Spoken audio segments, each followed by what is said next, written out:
Hi, this videocast is an overview of the new analysis features that we have in Affino 5.5, and the core of that is of course the eBusiness dashboard. Now, this is a completely new feature in Affino 5 product line, and it allows you to create and set up dashboards for any of the key aspects. So, for example, if we're looking at content, we can see where people are coming from, your own personal history, content history, page views, top searches within a content views this month, whether it's a member or whether it's a guest user. And we can go onto the community side, see who's online, new members, members by gender, peak users, etc. We can go and look at the commercial side, drill down to sales by country, visitors, order map where people are coming from, item views versus sales.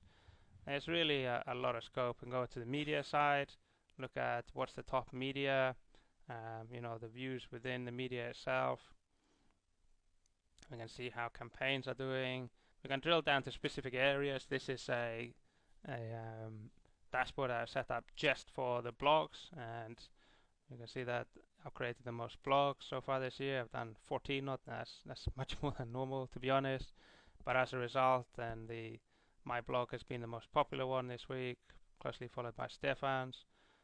We can see the top individual articles, and what I can do is, here we've got a listed view, and we can see the Affino update in January was the most popular one.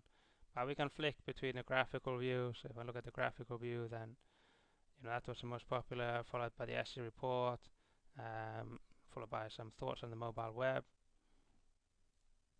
And we can scale back down. We can also see, what was the top rated blog posts. Emojo rated is up and running, is the top rated blog post, which is kind of funny. And you can page between the different elements of the dashboard, so that if you've got a small screen, it makes it very easy to see that. And the key thing is that it is fully dynamic, and we've got the 50 different widgets that you can pull in and you can tailor. So for example, I'm looking at the blogs, and I might want to focus on show me, here we've got top sections. Actually, let me just say top articles, and within that, pulling in a new widget. Right, so there already, sorry. And let's close that. And let's minimize this one to give it a little bit more space. So we've got top articles today. We can then maximize it to even better view. So we can see that using site 2, two of the most popular articles on Emoji.com. But I can hit edit and time frame. I can say show it to me for the last 30 days, filter by channel, and I can show me okay, people adding reviews now. It's not a blog area. So the Google Dev Phone review is the most popular one in the last 30 days, followed by the Nokia Express Music, by the Apple iPhone. Disney period number is something that's been viewed 46 times, etc. So you can change the view here to a tag cloud view, and immediately you can see G1 and Nokia, and then kind of down a listing. I'm viewing this in a big screen, so let's say show me the latest 75 or the top 75 reviews. It's going to go and get a lot more data, but I can see that Cool Hunter and Tropic Thunder are also up there in terms of what's interesting. James Turrell, Skybox, Jogomea, Duplicasa. So this is just pulling in stuff from the rated part of the website. So what this allows you to do is to and I just killed that. But what it allows you to do is to focus in on exactly those aspects that you're interested in, build up the dashboard that you want, and then on a day-to-day basis you just go, so I'm going to save this, and that will save the current state of my dashboard. But when you go in, you immediately have access then to all the key metrics that you're looking for. You can export it as a PDF, you can print it directly, You can export as XML and actually email and share these things immediately. So you have the ability to share them. You can at any time drag in a widget and create a new tab. So adding a new tab is just as easy as dragging a new widget. So there's huge scope for focusing and creating instant snapshots of how things are. Not just based on the different content areas, but based on different time frames, based on different aspects. Is it community based? How is the community doing this? How is this campaign running, etc. So huge amount of scope for seeing what's going on the site. Now another thing is that every page has its own dashboard, so I can see who's viewed it most recently. So people haven't viewed this particular articles that recently. Every single page on the site has this level of information in terms of who's looking at it, what's the demographic breakdown, what's the popularity in the page, what are the trends specifically for that page.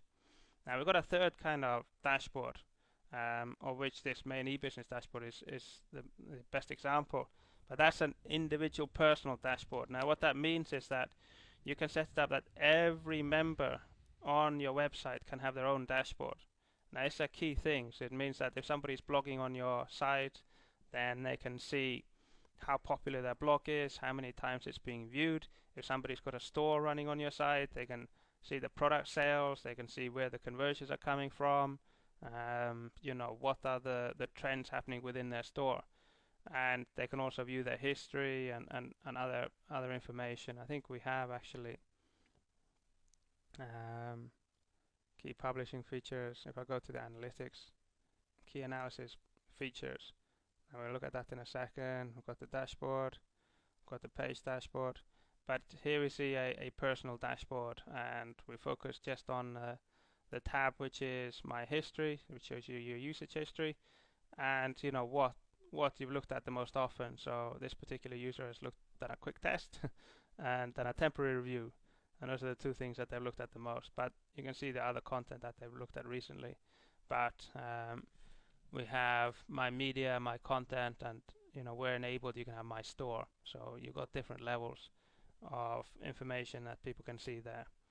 Now the other aspect that we've ramped up considerably is the whole community management side, and we've done dozens of usability aspects. We've integrated the community manager directly into the key communicate screen, brought in analytics, tied in the personal messaging, allowed you to tie in the Affino messenger for instantly chatting with your community. And we really improved on this thing in a nice way. And all the presentation, we're now pulling thumbnails into all the member listings, for example. We use a new listing format. It's greatly improved. When we go to the actual analyze screen, the dashboard is now the main focus, but we still have all the traditional analytics reports, many of which have been updated in smaller or larger ways. And we've introduced the broken links report for the first time, so we can now track the key broken links on your website based on frequency, when things last broke, what are the referring URLs, etc. It's very important bit of analytics, given that in Affino 5.5 we change pretty much every URL potentially on your website, so you need to know where breakages are coming from, where things are happening, and it's real time. As soon as you fix it, things obviously stop breaking, and that's been fixed, and then you can just clear it out of your report and take it from there. But it's a very useful report in that it tracks absolutely everything that Affino cannot find, or that's not handled by the error handler, the page handler, essentially. So it will track any incoming URL which is not pointing at a real underlying URL. On the e-commerce side, we've improved the checkout tracking, so that now works seamlessly within Google Analytics. And in fact, all the SEO updates that we've done in Affino in general greatly improve your ability to use third-party tools, because the page titles are now much better, the URLs are all human readable, etc. That's it. Those are the key developments. Like I say, there's lots of others, other improvements to e-commerce, etc. But you should get a good feel of what we've done in this version.